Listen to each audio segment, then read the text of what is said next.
अलीगढ़ जिले में है। मेरे जिले के नजदीक में दादरी नाम का एक छोटा सा कस्बा है। उस दादरी कस्बे के 170 गांव से हजारों एकड़ जमीन किसानों की छीन कर रिलायंस धीरू भाई अंबानी ग्रुप को उत्तर प्रदेश सरकार ने बेची। ऐसे बेची कि सरकार धीरू भाई अंबानी की कंपनी की एजेंट बन के काम कर, किसानों पर लाठियां बरसाई गई, गोलियां चलाई गई। क्या करेगा रिलायंस? जब आरबीआई एक्ट में हम लोगों ने इस मामले को डाला तो पता चला कि वहाँ कोई बड़ा शहर बनेगा रिलायंस का। वो जमीन किसानों से 15 पैसे स्क्वायर फीट में ली गई है। वो शहर बनने के बाद 15,000 रुपए स्क्वायर फीट में बेची जाएगी। बीच का मुनाफा रिलायंस खाएगा। रिलायंस के बाप की जमीन नहीं, उसके दादों की जमीन नहीं, जमीन हमारे किसान की है, मजदूर की है, लेकिन मुनाफा रिलायंस की तिजोरी में जाएगा। ऐसे हमारे देश में सरकारें काम करती हैं, कभी रिलायंस के लिए, कभी टाटा के लिए, कभी कॉलगेट के लिए, कभी लीवर के लिए। कैसे कहें देश आजाद हो गया। मैं आपको मेरी आप बीती सुनाता हूँ, किसी दूसरे की नहीं। मैं भी बचपन में अंग्रेजी में पढ़ा और मैं सबसे ज्यादा गालियां मेरे माँ बाप को देता हूँ। इसके लिए मेरे पिताजी ने, वो एक बड़े ऑफिसर हैं, ये करने के लिए कि बेटा अंग्रेजी में पढ़ना चाहिए तो बड़ा बनेगा, तो मुझको भी पढ़ा दिया। अब अंग्रेजी माध्यम की जो पढ़ाई है, अंग्रेजियत की जो पढ़ाई है वो क्या है, मैं आपको एक सॉलिड एग्जांपल दूं। मेरा मुझको गणित पढ़ाया जाता था। गणित में क्या पढ़ाते थे? एक फॉर्मूला था जो मुझको रटवाते थे क्लास 9th में जब मैं पढ़ता था। क्या फॉर्मूला था? x + y whole square is equal to x square plus 2xy plus y square. x minus y whole square is equal to x square minus 2xy plus y square. और अक्सर इसमें गड़बड़ी होती थी, प्लस का minus होता था, minus का प्लस होता था। तो क्या होता था? मेरी पिटाई होती थी, क्लास में पिटाई होती थी। और मेरे जो अध्यापक थे तो मुझको खूब चिढ़ाते थे और मुझको खूब उल्टा सीधा कहते थे। एक दिन मैंने ये तय किया कि सब छोड़ छाड़ के ये दो फॉर्मूले रटूंगा। तो रटने के लिए मैं बैठ गया, सब काम एक बाजू में। अब ये x + y और x - y में मैं घुस गया। लिख लिख के मैंने किलो कॉपियां बर्बाद कर दी, किलो कागज बर्बाद कर दिया। पता नहीं कितने बॉल पेन बर्बाद हुए होंगे। और 3-4 महीने की उस भयंकर मेहनत के बाद मुझको कुछ फॉर्मूले याद हो गए। अब वो फॉर्मूले मैं सीख के आया। दुर्भाग्य से मैं बताऊं कि 3-4 महीने के सैकड़ों घंटे बर्बाद करके, अपना खून सुखा के, मार खा के, बेइज्जती बर्दाश्त करके मैंने जो फॉर्मूले पढ़े वो मेरे जीवन में आज तक कभी काम में नहीं आए। सबसे अमीर इंसान दुनिया का कौन है? जिसके बगल में बैठे गरीब इंसान को आभास ना हो कि वो गरीब है। हालत वो है कि आग उगाने वाला किसान 5 किलो अनाज के लिए लाइन में लग गया।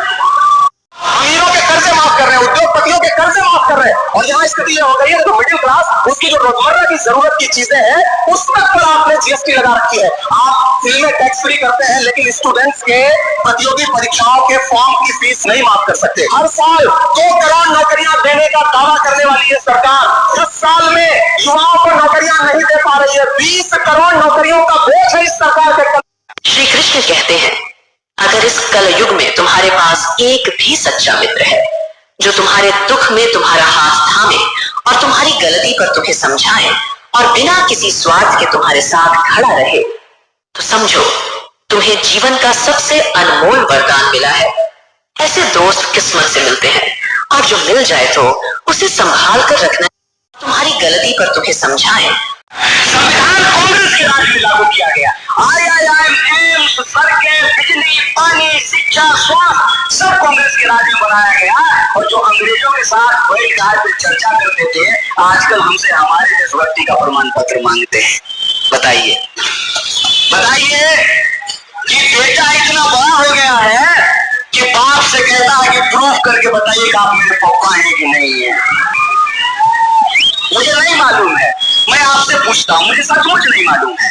जितना भाजपा का MP MLA है, या तो हो या उसका माई बाप कांग्रेसी था कि नहीं था, हमको उसे रुकना बता दीजिए। बताइए, बेटा इतना चालाक हो गया है कि मम्मी को कहता है कि मम्मी साबित करो यही हमारा पापा है। यही ना जो देश को बनाया, जिस पार्टी ने देश को आजादी दिलाई, जिस पार्टी ने लोगों को अधिकार दिलाए, उस पार्टी से पूछते हो कि देशभक्त हो कि नहीं हो। मैंने दुबई को देखा, उस देश में, लेकिन वो देश इतना हरा भरा है, दूसरे देशों से माटी मंगाई, पेड़ पौधे लगाए, सड़कों के किनारे फूल खिले हुए, इतना सा गड्ढा नहीं है किसी सड़क पर। वहाँ सड़कें बनती हैं 50 साल की, और हमारे यहाँ सड़कें बनती हैं एक बारिश आई सड़क बह गई। अब सोचिए इतने बड़े देश में क्राइम जीरो है, चोरी नहीं होती, सोने की दुकान खोल के चला जाए कोई चुराने वाला नहीं। और हमारे यहाँ तो तुम कथा सुनने आई हो, चप्पल उतार दो तुम्हारी चप्पल गायब हो जाएगी 3 घंटे। वहाँ नेता नहीं चलते, वहाँ राजा है एक, और वो राजा पूरे देश को घूम घूम के देखता है कि मेरे देश में कहाँ था। और हमारे यहाँ नेता चलाए 2 कौड़ी का तो उसके भी 20 गाड़ियाँ चलती हैं। वो अपनी लाव लश्कर में खर्चा करता, उससे क्या मतलब कि तुम्हारे देश में कहाँ पानी बह रहा था, बाढ़ आ रही है, नाला साफ होता है, चैम्बर खोल के चले जाते हैं, उसमें कोई दूर की खर्चा। आपको एक घटना सुनाता हूँ, सच्ची घटना। एक बार क्या हुआ, एक जर्मनी के प्रोफेसर के साथ मेरा झगड़ा हुआ, और झगड़ा इस बात का हुआ कि भारत महान की जर्मनी महान। वो कहता था जर्मनी महान, मैं कहता था भारत महान। तो मैंने उससे सबसे पहला सवाल पूछा, जर्मनी में गन्ना होता है? तो उसने कहा नहीं। फिर मैंने कहा जर्मनी में केला होता है? उसने कहा नहीं। फिर मैंने कहा जर्मनी में आम होता है? उसने कहा नहीं। अब थोड़ी देर में बौखला गया, क्योंकि हर सवाल का जवाब नहीं नहीं नहीं नहीं। फिर मैंने उससे आगे पूछा, मैंने कहा फिर ये जर्मनी के जो बड़े बड़े डिपार्टमेंटल स्टोर्स हैं, यहाँ तो सब माल भरा पड़ा है, यहाँ तो आम भी मिल रहा है, यहाँ तो शकरकंद भी मिल रहा है, संतरा भी मिल रहा है, केला भी मिल रहा है, यहाँ तो सेब भी मिल रहा है, ये सब कहाँ से लाते हैं जब तुम्हारे यहाँ कुछ नहीं होता? तो उसने कहा ज्यादातर ये माल भारत से आता है। तो मैंने कहा किसका देश महान? तो बोला नहीं, मुंह से मान तो लिया उसने कि भारत देश महान। आपके ऊपर अगर पुलिस लाठी चार्ज कर रही है तो आप पिट लीजिए पुलिस से, उसकी लाठी को पकड़ने की कोशिश मत करिए, नहीं तो मुकदमा आपके खिलाफ बनेगा कि आपने पुलिस अधिकारी को ड्यूटी करने से रोका, उसका कर्तव्य करने से। उसका अंग्रेजी में नाम है right to offence. Right to offence का माने पीटने का अधिकार, मारने का अधिकार, हमला करने का अधिकार, अत्याचार करने का अधिकार। ये सारे अधिकार अंग्रेज अधिकारियों को दिए गए, पुलिस को दिए गए, लेकिन जिसको पीटा जा रहा है उसको बचाव करने का कोई अधिकार नहीं दिया। वो कानून आजादी मिलते ही जला देना चाहिए था, खत्म हो जाना चाहिए था, समाप्त हो जाना चाहिए था। लेकिन आजादी के 62 साल के बाद भी वो कानून चल रहा है और उस कानून में कोई परिवर्तन नहीं हुआ है। आज भी हमारे देश की पुलिस अंग्रेजों की तरह से ही व्यवहार।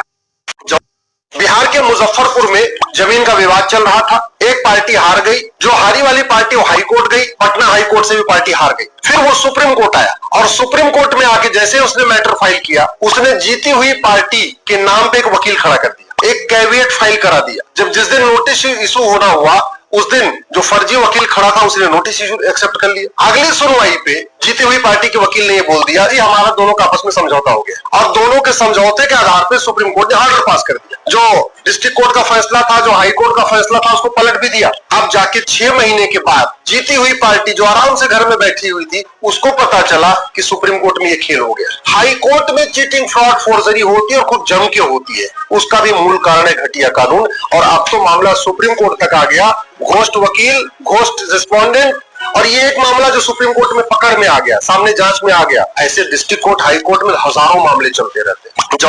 जो शिक्षा हम लेते हैं वो मैकॉले की है। मैकॉले ने जो पाठ्यक्रम तय किया वही हम पढ़ते हैं, और दुर्भाग्य से मैकॉले जो पाठ्यक्रम हमको दे गया वो इतना रद्दी और बेकार का है जो जिंदगी में कभी काम नहीं आता। हम पढ़ते हैं, रटते हैं, कक्षा में जाकर उल्टी करते हैं। कॉपी पे लिखना माने उल्टी करना, 100 में से 96 नंबर ले आते हैं। अब उसका शहद लगा के चाटे तो क्या निकलता है उसमें से? जिंदगी में काम नहीं आती वो शिक्षा। मैं मेरा उदाहरण देता हूँ, सालों साल मैंने पढ़ाई की, मेरा जीवन खराब किया। मैं नहीं पढ़ता तो बहुत अच्छा होता। जितने साल मैंने पढ़ाई की, जितना पैसा मेरे माता पिता ने मेरी पढ़ाई पे खर्च किया, जितना पैसा मेरे ट्यूशन पे मेरे माता पिता ने खर्च किया, अगर मैं पढ़ने नहीं जाता वो सब पैसा बचता और मैं उससे कोई धंधा और व्यापार कर करोड़पति होता। क्या पढ़ाई हुई है मेरी? मैंने बचपन में पढ़ा x + y whole square is equal to x square plus 2xy plus y square, x minus y whole square is equal to x square minus 2xy plus y। अब मेरे समझ में नहीं आता कि करूं क्या इसका मैं मेरी जिंदगी में।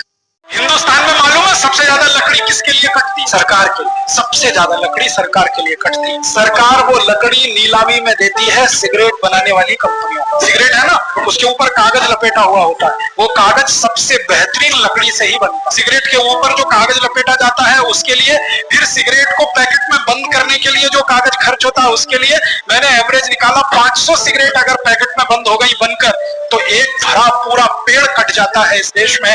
करोड़ों पेड़ हर साल इस देश में कटते हैं सिगरेट बनाने के लिए, और वो सिगरेट बनकर जो धुआं निकलता है उस धुएं से जो फेफड़े गलते हैं और उससे जो मौतें होती हैं और उन मौतों पे देश का जो नुकसान होता है वो एक अलग हिसाब है। और फिर यही सरकार सिगरेट के खिलाफ सिनेमा में कोई सीन नहीं होना चाहिए उसके लिए भी नौटंकी यही सरकार करती है, और मद्य निषेध विभाग भी इसी सरकार का है और सिगरेट के खिलाफ विज्ञापन करने का विभाग भी। क्या हरामखोरी इस देश में लोकतंत्र के नाम पर चल रही है। हम इस बात को याद रखें, इतिहास में हमसे एक गलती हो गई थी। जहांगीर नाम का एक राजा था, उसने एक विदेशी कंपनी को इस देश में लाइसेंस दे दिया था व्यापार करने का। परिणाम ये हुआ कि जिस कंपनी को जहांगीर ने बुलाया था उसी कंपनी ने जहांगीर को गद्दी से उतरवा दिया और वो कंपनी इस देश की मालिक हो गई थी और 250 साल ये देश उसका गुलाम हो गया। उस एक ईस्ट इंडिया कंपनी की गुलामी से आजादी पाने के लिए 6,32,781 शहीदों को कुर्बानी देनी पड़ी। भगत सिंह, ऊधम सिंह, चंद्रशेखर, आसफाकुल्ला, राम प्रसाद बिस्मिल, तात्या टोपे, अजीमुल्ला, ऐसे 7,32,781 शहीद कुर्बान हो गए और 4.5 करोड़ से ज्यादा हिंदुस्तानियों को परोक्ष रूप से कुर्बानी देनी पड़ी जो अंग्रेजों की नीतियों के कारण भूख से मर गए, अकाल से मर गए और अंग्रेजों की गोलियां लाठियां खाकर मर गए, अंग्रेजों के अत्याचार से मर गए। हमारे सुप्रीम कोर्ट के चीफ जस्टिस या कोई जज हिंदी में क्यों नहीं बात कर पाते और नहीं कर पाते? मैं फिर बार बार कह रहा हूँ, मामला सिर्फ हिंदी का नहीं। मेरी इच्छा है कि सुप्रीम कोर्ट के बहुत सारे जजेस में कुछ को तमिल ठीक से आती हो, कुछ को तेलुगु अच्छे से आती हो, कुछ को मराठी आती हो, कईयों को हिंदी आती हो, और बेंच का फैसला करते हुए ये भी एक पॉइंट ध्यान में रखा जाए कि मामला कहाँ का है और उस मामले में ऐसे जज को प्राथमिकता मिले जो उस भाषा को जानता हो, ताकि केस मेरा है, मुझे हिंदी आती है, मेरा वकील अंग्रेजी में कुछ कुछ बोला, जज ने कुछ कुछ बोला, फैसला हो गया, मुझे पता ही नहीं कि क्या हुआ और एक पुलिस आगे मुझे ले गई और मैं परेशान हूं कि हुआ क्या। मेरे मामले के किसी प्रसंग में मेरी भूमिका ही नहीं है, क्योंकि सारी प्रक्रिया दो ऐसे व्यक्तियों के बीच में चल रही है जिनके पास एक भाषा है जो मेरी भाषा नहीं है, जबकि मामला मेरा है और कहने को लोकतंत्र है।